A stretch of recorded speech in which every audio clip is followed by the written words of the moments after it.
আসসালামু আলাইকুম রহমতুল্লাহি বারাকাতু। সুপ্রিয় দর্শক শ্রোতা ভাই ও বোনেরা, কোরআন কি মানুষের শারীরিক রোগের জন্য শিফা, যেটা আমাদের অনেকে মনে করে থাকেন এবং তারা বলে থাকেন কোরআনে যেহেতু আল্লাহ সুবহানাহু ওয়া তাআলা কোরআনকে শিফা বলেছেন, তাই কোরআন মানুষের শারীরিক রোগের জন্য শিফা। বিষয়টার হাকিকত আসলে কি? কোরআনে যে আল্লাহ কোরআনকে শিফা বলেছেন, সেই শিফাটা আসলে কোন অর্থে শিফা, আজকে আমরা বিষয়টি বোঝার চেষ্টা করব। কোরআন মাজিদের সূরা বানী ইসরাঈলের ৮২ নম্বর আয়াতে আল্লাহ বলেছেন, ওয়ানুনাজ্জিলু মিনাল কুরআনি মা হুয়া শিফাউ ওয়া রাহমাতুল লিল মুমিনিন ওয়া লা ইয়াজিদুয যালিমিনা ইল্লা খাসারা।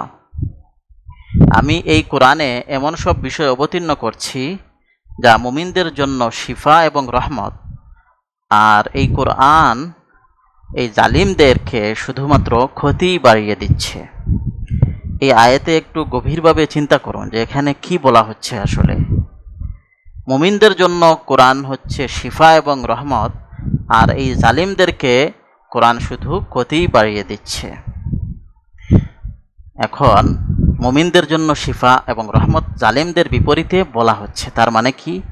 তার মানে হলো যে ইমানের পরিপন্থী যত রোগ রয়েছে, মানুষের অন্তরের যে রোগগুলো রয়েছে, হিংসা, বিদ্বেষ, অহংকার, দাম্ভিকতা, লোভ ইত্যাদি যে বিষয়গুলো ইমানের পরিপন্থী, এই ইমানের পরিপন্থী বিষয়গুলোর জন্য কোরআনের মধ্যে শিফা রয়েছে। অন্তরের এই রোগগুলোর জন্য কোরআনে শিফা রয়েছে। আর এই জালেম যারা যারা ইমান আনতে চাচ্ছে না, তাদেরকে এই কোরআন শুধু ক্ষতি বাড়িয়ে দিচ্ছে, মানে তাদের এই অন্তরের যে হিংসা, বিদ্বেষ, অহংকার, এই সমস্ত রোগ বাড়িয়ে দিচ্ছে। এই কথাই মূলত কোরআনে বলা হচ্ছে। এখানে শারীরিক রোগের কোনো প্রসঙ্গই তো এখানে নাই। আসলে এই আগের আয়াতটা যদি আমরা দেখি, আগের আয়াতে কি বলা হচ্ছে? ওয়াকুল জা আল হাক্কু ওয়া জাহাকাল বাতিল ইন্নাল বাতিলা কানা জাহুকা। এরপরে বলা হয়েছে ওয়ানুনাজ্জিলু মিনাল কুরআনি মা হুয়া শিফা। অর্থাৎ আগের আয়াতে বলা হয়েছে, হে নবী, আপনি ঘোষণা করুন সত্য এসেছে এবং মিথ্যা দূরীভূত হয়েছে। আর মিথ্যা তো দূরীভূত হওয়ারই ছিল। এখানে সত্য এবং মিথ্যার আলোচনা এসেছে, মূলত ঈমান এবং কুফরের আলোচনা এসেছে। তো এখানে শারীরিক রোগের কোনো ইঙ্গিত তো পাওয়া যাচ্ছে না। সুতরাং শারীরিক রোগের শিফা এই অর্থে এই আয়াতের মধ্যে কোরআনকে শিফা বলা হয়নি, এটা একেবারে পরিষ্কার। এই অর্থ নেওয়ার কোনো সুযোগই এখানে নাই। তাছাড়াও সূরা ইউনূসের ৫৭ নম্বর আয়াতে কোরআন শিফা কোন অর্থে সেটা একেবারে পরিষ্কার করে দেওয়া হয়েছে। আসলে কোরআনের কোনো বিষয় অস্পষ্ট থাকার সুযোগ নাই। কোরআনে এক জায়গায় না হলেও অন্য জায়গায় একেবারে পরিষ্কার করে দেওয়া হয়। তো সূরা ইউনূসের ৫৭ নম্বর আয়াতে আল্লাহ কি বলেছেন? ইয়া আইয়ুহান নাসু ক্বাদ জাআতকুম মাউইযাতুম মির রাব্বিকুম ওয়া শিফাউল লিমা ফিস সুদূর ওয়া হুদাও ওয়া রাহমাতুল লিল মুমিনিন।